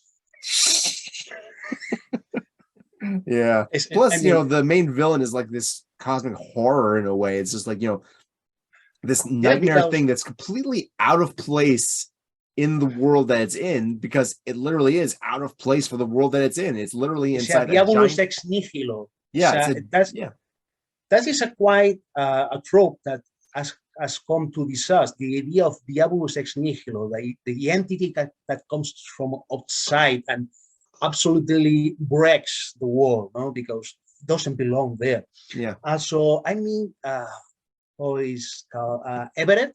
George Everett in his review said that he couldn't get into the field because the villain was so overpowered and this is his own words. He says that the villain of Rule was so overpowered that he couldn't have said that the heroes could defeat him at the end of the film. With the power of love and fire. Yeah. And a very amazing weapon that was misclassified as a glaive. And it's like, this is not a glaive. This is a weird kind of switchblade boomerang thing that I half expect being used in Dynasty Warriors by some weirdo wearing very weird clothing. It's just like, yeah, I've seen this in a video game somewhere. Although, who knows? They put it in there because of the movie Krull. But yeah, it's one of those movies that's just like bizarre in its own way. But that's, that was the 80s, I guess. They had stuff like that just showed up out of nowhere. And yeah, well, Beastmaster and crew go together like chocolate. But also speaking of like Diablo, that the villain coming out of nowhere and just wreaking havoc because it doesn't belong there. That's very much the Scriptorium's kind of, the idea, the entity that's been invoked through the, the previous, the monastery's problems, the Scriptoriums, the monks, they've unleashed this thing, not really knowing what they were doing. And ultimately, its presence is corrupting and destroying everything around it simply because it's there, and it is literally a pollution on reality.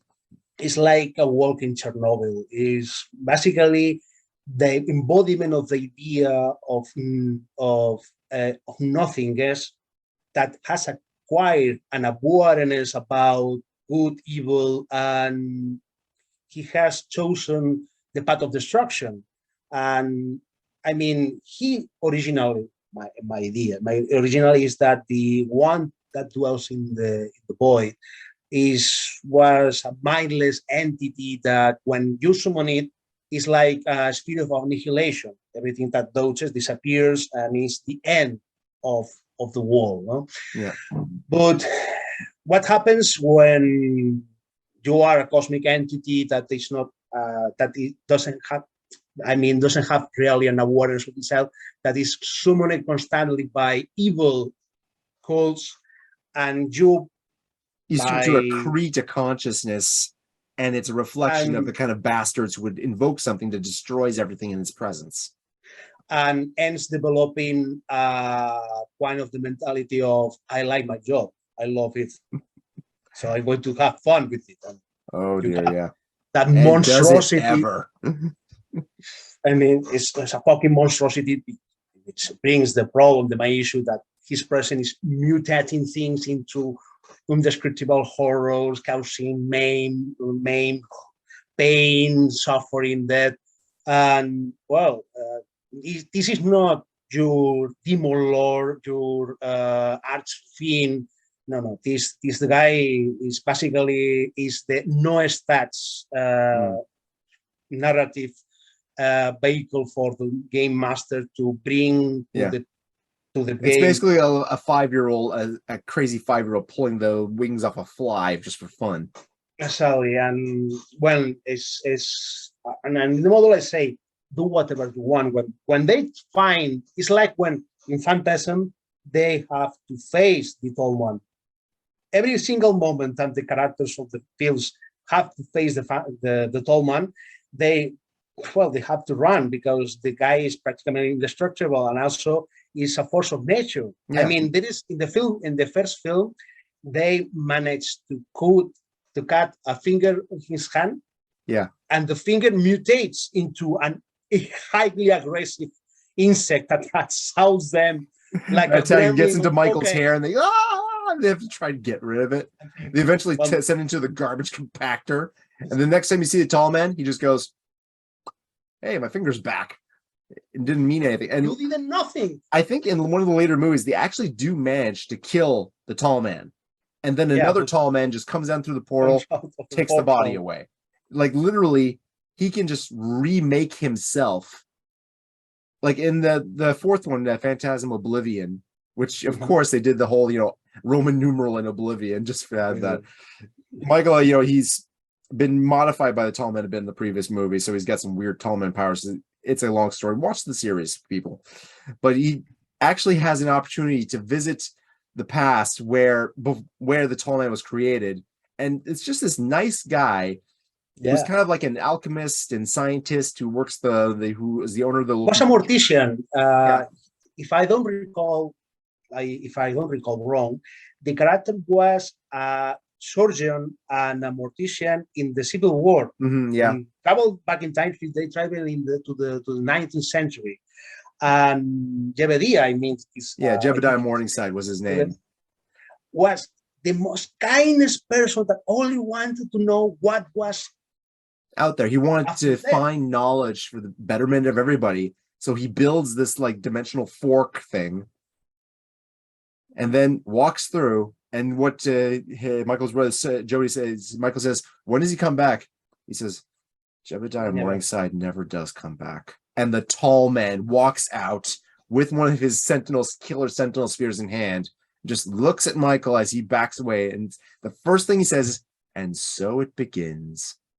Like, the tall man is aware of what's going to happen to him. He's going to encounter this guy as a kid in the future. It's like time and space mean nothing to this entity. And it's like, that is the most scariest part about these cosmic entities, that they are quantum observers. Yeah, they are out of context, seeing everything happen. So like, and you're only getting like a sliver of what they are. So what they're doing seems insane and completely arbitrary, but to them it's, normal and, part of the plan, so to speak. It's like when you read Flatland, and a three-dimensional being tries to interact with the bidimensional beings. You imagine that? Yeah. I mean, sometimes people ask me, I don't know how to make it work in my game, this kind of power, and say, or how to transmit to my players this kind of horror, and say, it's easy. Think about a group of D&D adventures having to fight Dr. Manhattan, an evil Dr. Manhattan. Yeah. And someone who can just warp reality by thinking about it. I mean, if you don't start sweating bullets, you face this kind of power, I mean, what's that thing?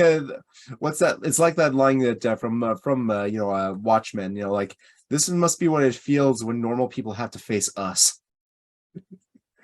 Yeah, exactly. Because your average D&D character, once they get to a certain level, is basically a superhero at that point. At least for most standard forms of D&D. So facing up against something like that, you're basically going up against a god. No. It's basically you are going against the outfit. Well, literally at that point. Who's bigger than the gods in a D&D game? The DM. That's who. The DM. It's basically an embodiment of the DM sadism. When you face the one that dwells in the void. And well, as you point out, the background in the modern adventure is a reference to the Talman's origins, the Jebediah traveling through the portal and we never even find out where he went or what happened. It's just like, this is what came back. Deal with it, or it's going to deal with you. And this what happens to the abbot. Sorry, I'm sure I don't. The abbot. The abbot of the monastery. He was obsessed with the idea of coming back to civilization, because he was exiled in this nowhere place. Yeah, the whole monastery is basically like a penitentiary for monks who didn't fit in elsewhere, so they just got shuffled over there to put into obscurity, and he wasn't very happy with that. Yeah, I mean, they could go like in the real world, because for example, Occam, the race of Occam, he was this close to be burned alive.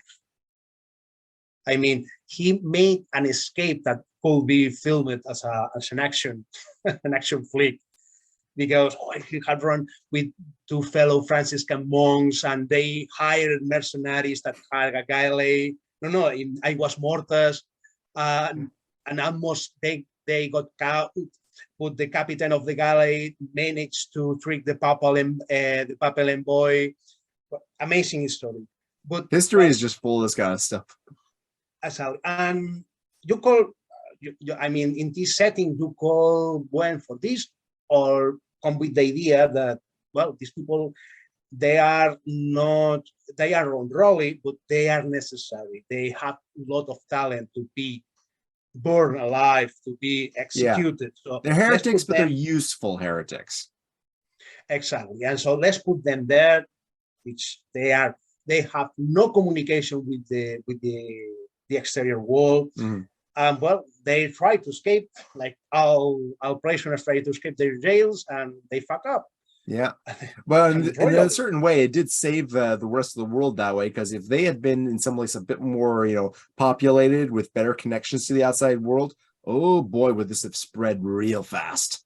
So, well, basically, it will be like the last movie in the Phantasm series, which is when everything blows up with the giant sentinels devastating the cities.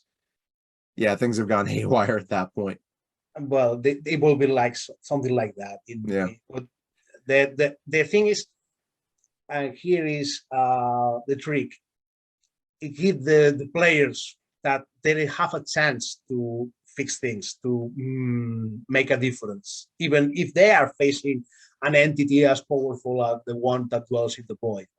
It's the idea that the place is isolated and the corruption has not extended very much yet. Yeah.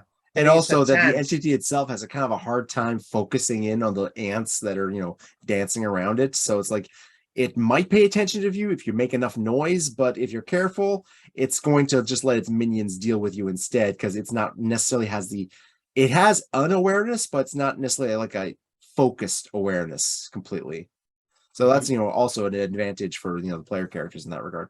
And if you screw up with that, it rises to Synasteria as the skeletal colossus, makes the remains of the Crusades that are scrambled around the wilderness to reanimate. Yeah. Well, you want to fight? It's perfectly prepared to give you one. That's if it just doesn't decide to disintegrate you or turn your sword into a snake or something.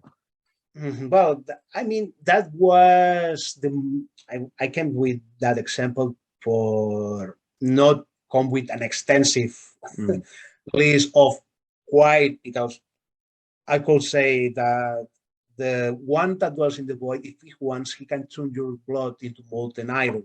Yeah, but that's no fun for it. I mean, he can do whatever he wants. Yeah. You are nothing. You are like, as you put out, like that fly in the hands of a 5-year-old. You are powerless, absolutely powerless. But if he kills you right away, he can't have fun with you anymore. Yeah, and I did that sample as the kind of conduct that you will expect from, for example, Freddy Krueger. In some of the movies of the Nightmare on Elm Street, Freddy Krueger is like a cat. He plays with his prey. Yeah, he does, that's for sure. He is the same, because I just say that he has better things to do. I mean, yeah, you are annoying him, but let's give them a scare. Let's gain something to distract them.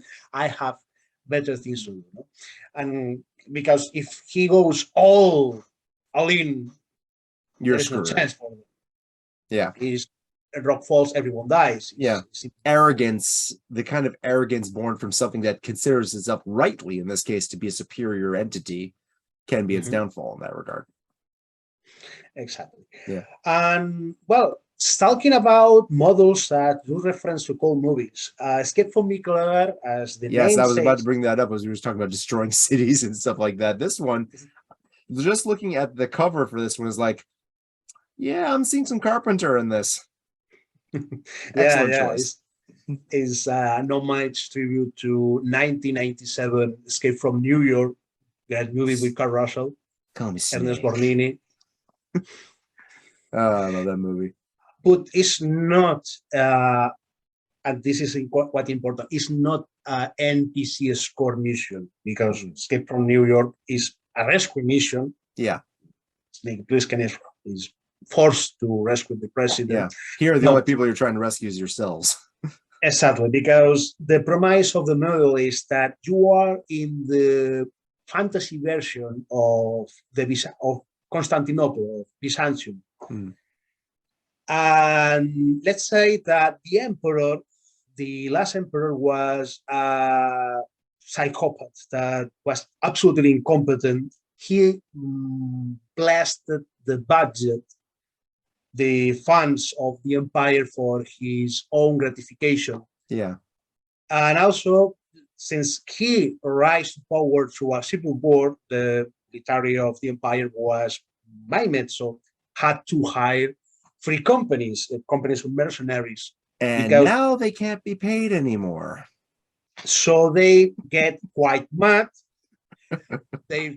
And also the city is highly politicized. I mean, factionalized in many corporations of citizens, as a reference to the demos of the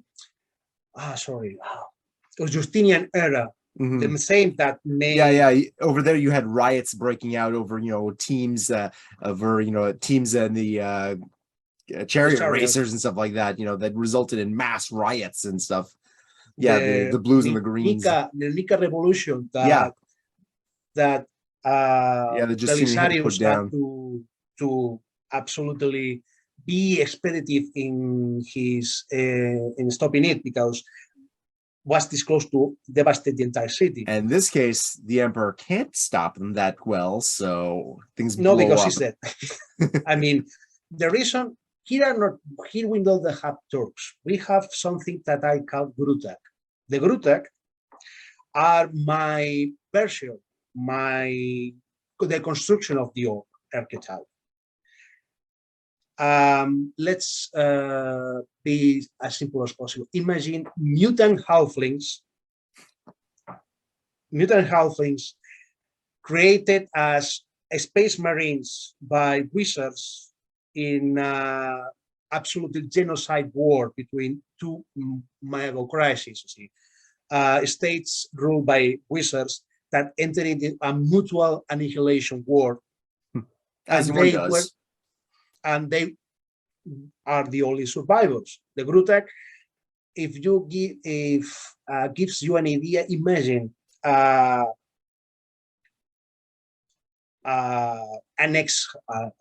monstrosity, a human monstrosity that has the face of a Dunkleosteus. What now? Dunkleosteus is the fish, is the ancient fish that appears in many fiction or many models, that many people call the bone-faced fish.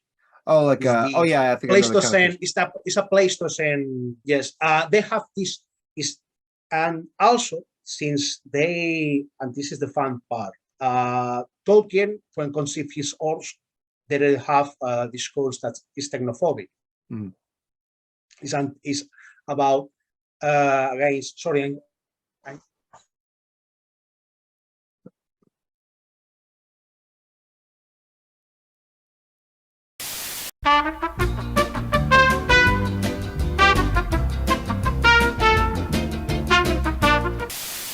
All right, we're back. Slight technical issues. So you were discussing prehistoric fish-faced orc monsters. I don't know how to share images because I well, I think Zoom has a share screen kind of thing. Actually, you could put if you could send me that on Discord, I'll be able to put it up here, I think. Okay, give me a moment. When in doubt, visual aids. Because that's to be compared with the other kind. As the old adagio says, una imagen vale más que 1,000 palabras. See. Translation. An image is worth 1,000 words. I do know a little bit of Spanish. My Spanish sucks, as my wife is very often tells me, but I am getting there little by little. Having Spanish in-laws really does help. Okay, give a moment.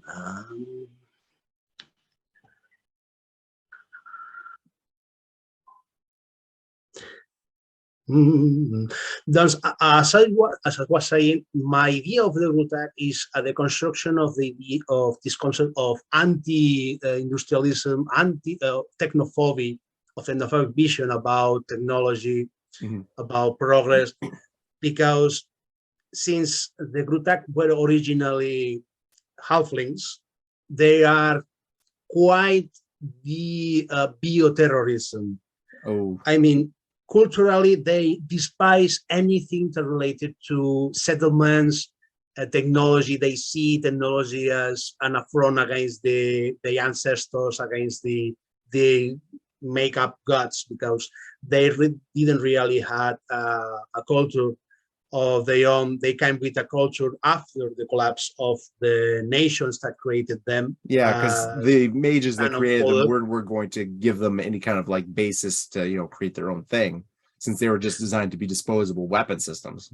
Yeah, because originally they were an slave kind of caste. Here it is. The halflings were mainly slaves, and they were illiterate. They were and needed a disposable source for creation of these super soldiers. No?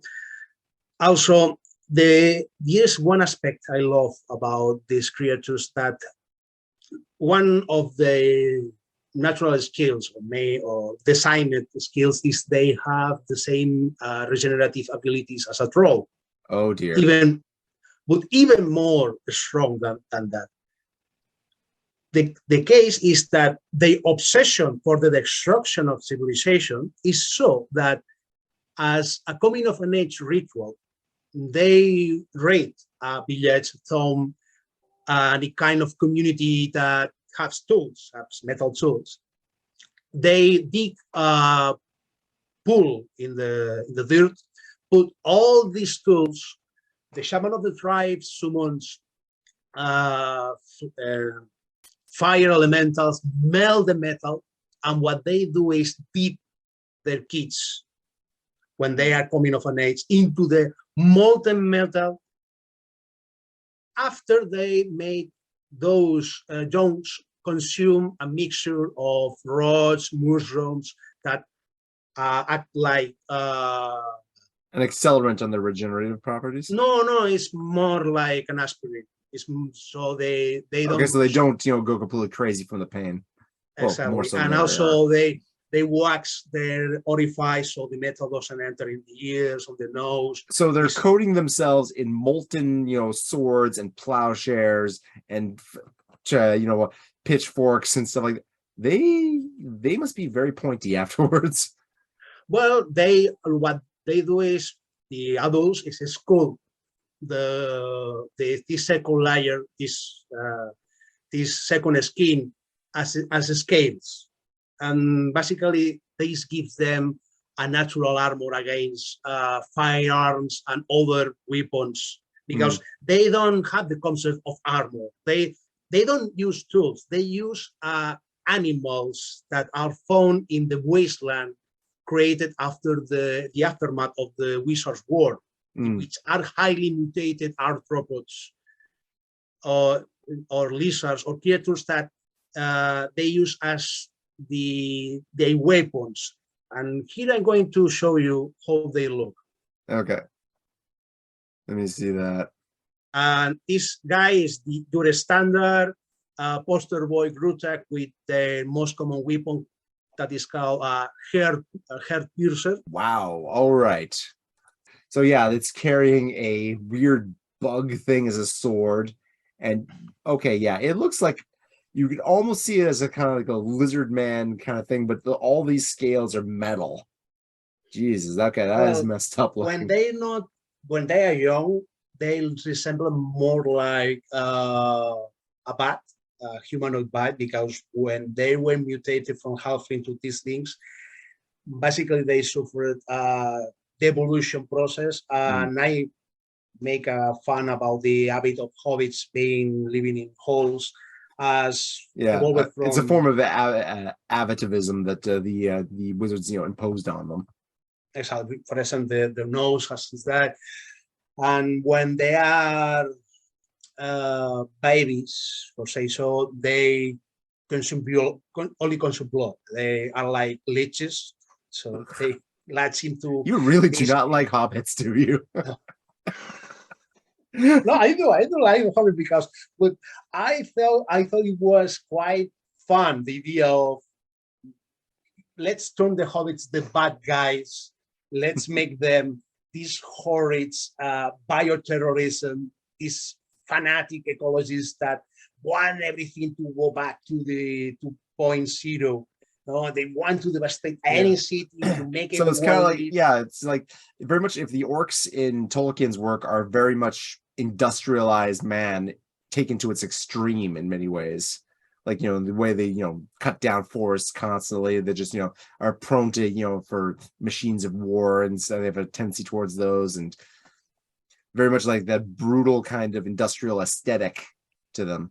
Here, it's like completely the opposite. They've taken all the tools of industrialization and are just, subverting them to turning them to, returning everything to nature, no matter how much bloodshed, especially if bloodshed's required.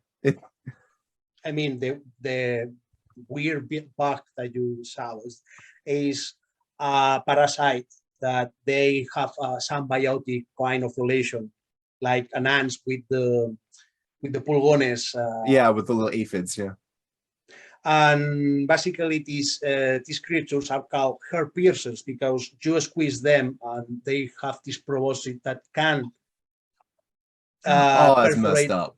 And they use as an spear or even can use as a sword because the proboscis has his own exoskeleton that can withstand steel. So, and it's only one of the many weapons that are based in living beings, in living creatures. For example, they have airborne steeds that are a kind of dragonfly that they only ride the females because it's a species that is very prolific. And when they disobey, when they lay the eggs are explosive. Oh, so they're bombers. Bomber egg dragonflies. I love it. And when they fall, there is not only the explosion because there is this amniotic, pseudo-amniotic substance that react like a chemical fire when exposed to air. No. But the larva. Oh no. Defrag grenades. So you are in the explosion and you survive the explosion. It's a cluster bomb. Oh no. A cluster bomb. A cluster incendiary. These larvas trying to reach your brain. No? Oh no. And you sure you didn't throw some Cronenberg into this thing too? Because that ain't just Carpenter right there. Yeah, man, there's a lot of Cronenberg in the Grutax.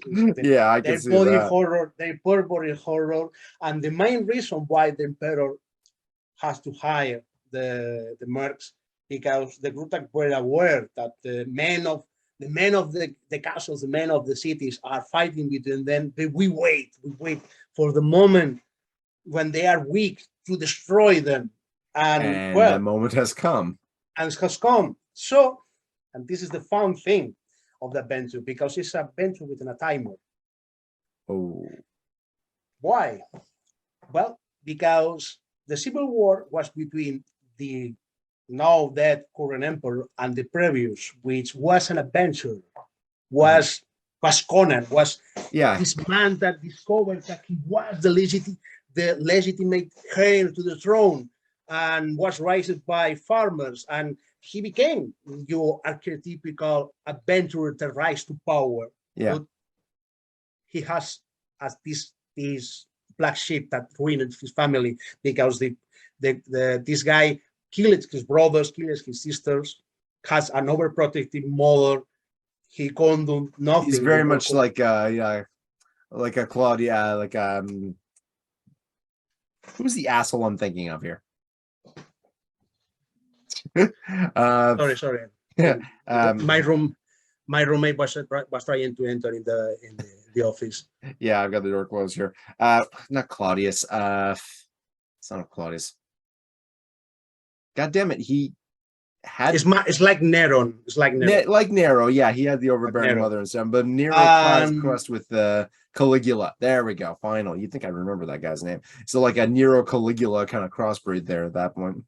And so the guy in his youth became a very successful adventurer and befriended the frost giants. And the Varangian War of the setting are frost giants. Oh, okay.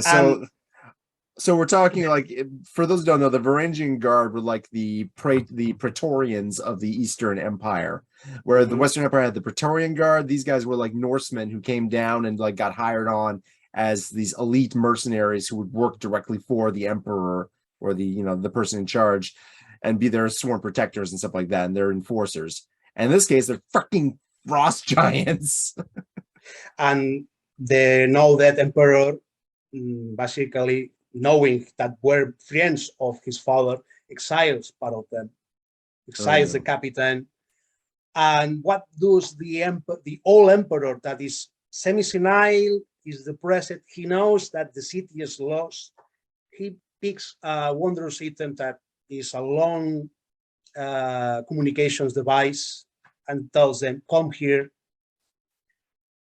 raise the city. Ah, okay. I don't want. If I can't have it, no one can. It's basically the idea the empire is done. I don't want anyone to claim the throne. I want this to end with me. So come here and destroy the city. So you have this sum of catastrophic elements. The Gruta coming, the mercenaries and the thieves, which are the militia of these corporations of citizens, fighting inside the city, and the Drakars of the frost giants getting closer and closer to the city, which is the timer, because once the Varangians, frost giants reach the city, you must be gone out of Miklagard. Because they're going to wreck everything and everyone. They're going to believe everyone is not to be exempt of being annihilated by them. Oh, so, man. That is the mind promise of Miklagard. And also, well, you can imagine the kind of things that the adventurers, the player characters are going to face, not only the factions, but the many events that could occur during the escape.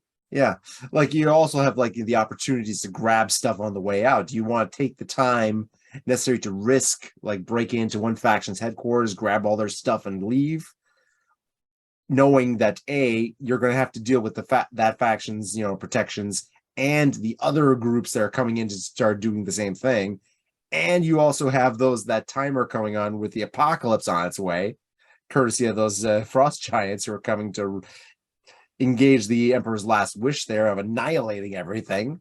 So, and like, how aware are the players going to be of that timer, though?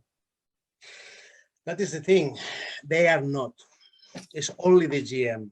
And the main key is that there is a system to generate buildings that you can loot. You can do a lot of things. You can rescue people if you want. You can enslave people. For the nicer people, of course. Yeah, for the night. You want to be a bad guy, you can enslave people. You can rise, but when you delay yourself from escaping from the city, the giants are getting closer. That's going to be a problem. And yeah, there is moments in the random event chart that will hint the players that the things are going to reach a situation of the shit hits the fan.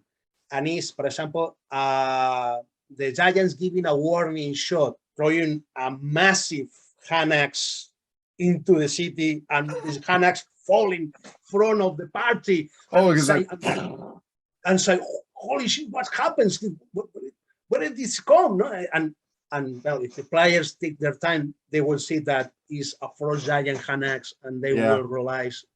Or like there's an arrow here the size of a 747 that just landed. It's got a message on it. Anybody read runes? No? Too bad. That is, and only if the GM rolls that. So, well, it's all depends. the idea is having a model that is highly replayable. Yeah. Because there is nothing that is an affixed event in the adventure. Everything is decided through the dice and the goodwill of the GM. Mm-hmm. So it's very much a full sandbox kind of adventure. Exactly.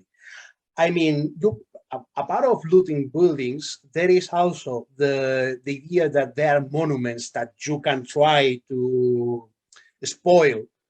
And those monuments, for example, have traps. There is, for example, there is a column, there is a Trajan-like column that you can enter. Mm-hmm. If you don't know the security code, which is a riddle at the entrance, is full of traps that simulate the kind of wounds you will withstand in the campaign that the column represents. Nice. I always like those kinds of thematic trap systems. For example, you reach, and there is hints because you're going through the spiral staircase, and for example, there is a section that depicts the hoplites, with the Sarissa, and if you don't do your proper checks, spears start coming out of the walls and stab you. You are spared. The spears come from and get turned into a shish kebab. And for example, there is, for example, another section that represents the charge of elephants. And if you trigger the trap basically comes this massive granite roll coming down the stairs, Indiana Jones style, to represent trampled by the elephant. The only thing that would make that better is if the roll itself is inscribed with elephants on it. So as it's rolling, just and it's this because he has the face of he has face of elephants engraved in it, and well. If you reach to the top, there is this representation of an empress that is full of platinum, diamonds. It's the mother lode. Yeah. So the wealth is at the level of the lethality of the traps that are protecting it. So if you're willing to take the risk, you will get the rewards if you survive. And then, of course, how do you get all that stuff out of the city without anybody else taking it from you and because making it out in time? What the code represents. You are taking stuff that the other people want. Yeah. And they're going after you because you have the mola. You have the artifacts. You have, this sounds like it's going to be a lot of fun. No, it's going to be a lot of fun. I'm quite, I'm loving writing it. I'm doing a lot of research. There is a lot of interesting factions because, for example, you have the Hobgoblin Landscanet, which is a only female faction. Okay. All women. All women hobgoblins, and you will say why? Because the analog of the Holy Roman Empire in this setting was cursed by a high witch, and they cannot breed men. Ooh. So they came with the idea that any man will do. And some of their natural philosophers and some druids, because I have the idea that druids are a thing in the setting, can do the idea with selective reproduction or selective breeding. Mm-hmm.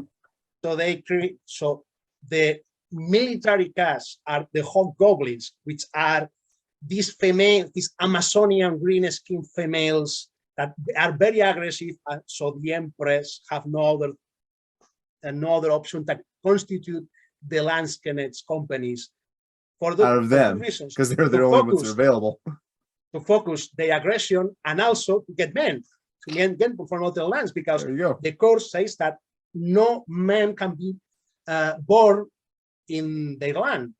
So they have to go find men to get laid with outside where the curse isn't affected. And so that would mean then that possibly then they could give birth to males out if they lived outside of the empire. Or is that for... Yeah, but these men will be sterile. Ah, there you go. That's the downside, isn't it? Yeah, so yeah, curses suck, don't they? Yeah, but the curse is very simple to live. They only need to put a witch as an empress, and they will not do that. They will not do that. Absolutely no. we are women of faith. And this is the rest, because they have this religion that is anti-witches, anti-aquelarres, anti-covens, and so, well, they makes sense why they get that curse, that's for sure. Which is their irony. There is also the most eclectic and most bizarre faction is the Saurian Condottieros. Okay, condottieris were like the Italian mercenaries of the Renaissance between different city-states. So these guys are definitely going to be a very, very combative, if mercantile faction, I assume. They are. It's basically the idea is the lizard folk for the settings are the most ancient civilization. It's an utter deconstruction, because in many settings the lizard folks are always primitive race. They are always the caveman, the neutral caveman monster you can find some kinds of adventure. Here are not. Here the creators of the Roman Empire, for say so, but they lost it. And they live for a long time. And so, well, they found that the young races don't respect very much them. They get into accidents to that. Mm-hmm. So many of them decided to create the first mercenary companies. And since they are long life and like to develop an enjoyment for wandering, they have been recruiting in their lancias. La lancia was the typical condottiero company organization. Mm-hmm. They have been recruiting other races, other beings, and you have quite the interesting inclusions. For example, there is the Behemoth Gnome Fortress, which is a behemoth gnome fortress? You imagine Pleistocene mammal, the ancestor of the rhinoceros, which is called a Paraceratherium, with a keep strapped in his back. Also, this creature is armored like an elephant, like a war elephant. Yeah. And this keep is created by a gnome wizard that is an expert into transmutation magic. So the keep is small size in like a tower of an elephant, of a war elephant, but it's a real keep. So it has an arsenal and has a little army of reduced humans reduced to the size of gnomes. And you will say, wait, how is this effective in war? Well, because the field of reduction magic is limited. So when you use a pike or fire cannon, the bullet once comes. Oh no! So you come with the confidence that you are going to fight only the Paraceratherium, and so suddenly come 30 spikes. Oh no! Or a cannonball direct to you, not towards you. There is also the so we're talking about a prehistoric rhinoceros, like a woolly rhinoceros, with a miniaturized castle built onto its back, and when its cannons fire off, or it fires off ballistas, stuff like that, as soon as it leaves the thing, they grow to full size and immediately keep going at regular velocity. Exactly. Wow, also, Barcelona, Spain has got some good stuff to smoke, I'll tell you that. Well, that is only the peak of the peak of the iceberg. Oh God! I can't tell you that. Well, I came with many. I'm looking forward to seeing what you have when this comes out. Do you have an ETA for when this adventure will be ready? Around January, February of this coming year. Okay, so January, February 2023. If I can, I would like to launch it this December. Okay. If I can. But I still need a cartographer for the city of Miklagard, and need another artist for the other part of the inner art of the model. But everything else is all done. The writing's all done and everything. It's all wrong. The NPCs, the charts, the factions, the stats, everything. Yeah. What system are you planning on writing it for, at least initially? All School Essentials and Barbaric. All right, cool. So the same systems that are currently being for Scriptorium. Exactly. The idea is, and if the adventure cells, I plan to make maybe a conversion to Adventure Conqueror King, or even 5th edition if it comes if the people demands. Yeah, well, it depends on where the demand is in that regard. Exactly. Yeah, but originally the model, given I think for 5th edition it would actually work really well. Also, like for Axe it would also work well, but I think it would require a lot of wow, that's doing this for Axe would be interesting. That's for damn sure. Like, given how in-depth that system is, that would be very interesting seeing how things would work out there in terms of like how imagine the economics of a city going to hell like that. That'd be an interesting thing to model. That's just like I can't think I've seen that done for Axe. Like, there are rules for like pillaging cities, but what happens for like you're in the middle of the pillage? How does you simulate that particular thing? That's an interesting thing I like to see for how you pull that off here.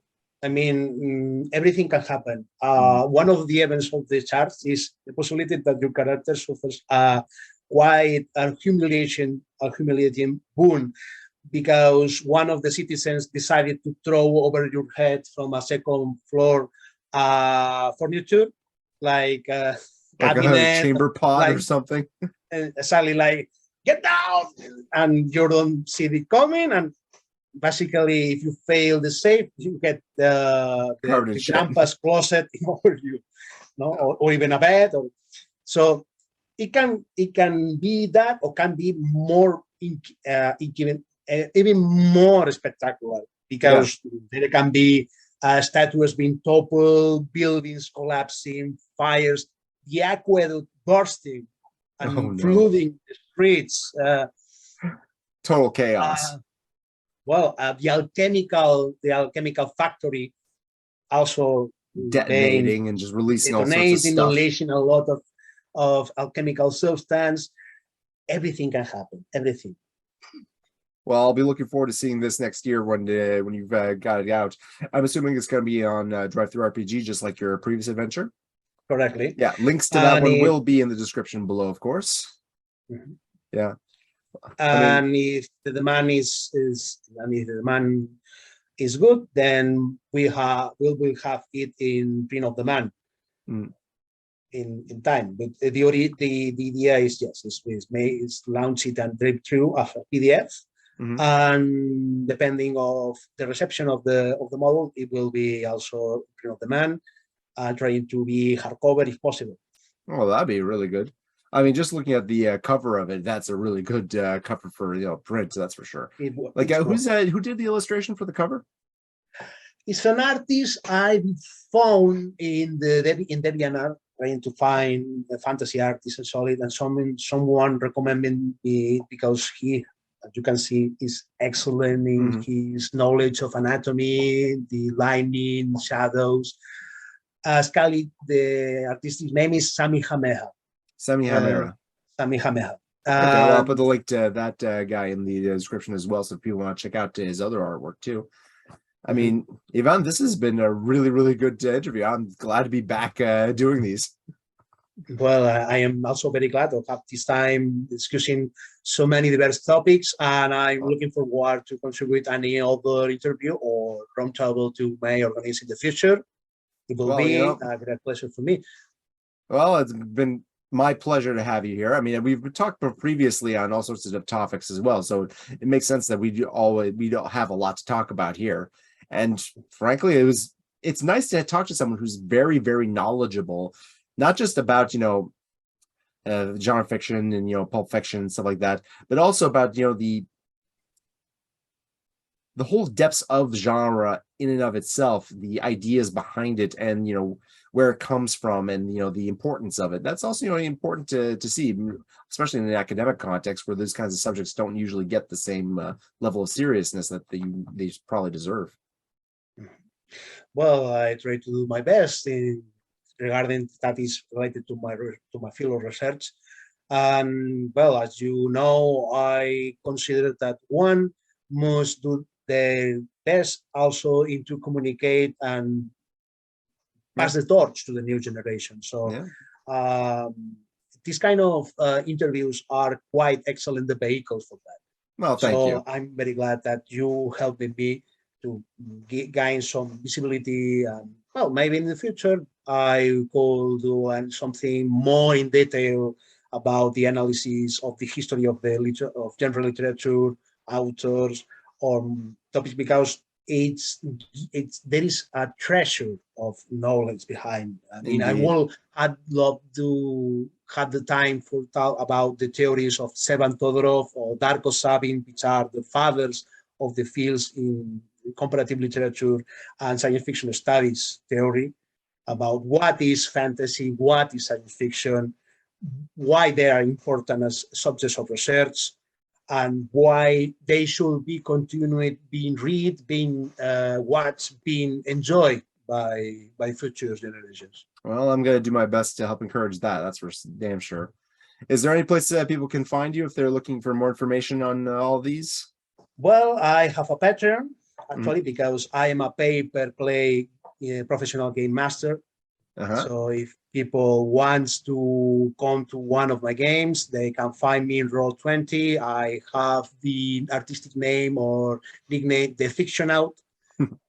So if you want to know me, know that if you become one of my players, you will have access to my Discord, which I consider not only as a platform for communication, but also for the transmission of ideas. And, well, there is even a library, a digital library. Indeed, yeah. With quite a selection of books, too, if I might add. So, yeah, I'll put, can I put the link to the Discord in the description as well? No problem there? Well, I rather prefer that people contact me through Roll20. All right. And try to join my games, because the Discord is more intended for my players and other professional contacts rather than being a social hub. All right. Yeah. Okay, that's fair. Well, this has been Ivan Cantero Muñoz, the Fictionaut, as you so eloquently put it. I have been Zero Sum, and sir, thank you very much for talking to me, man. Thank you for your time. You too. Have a good one. Have a good one.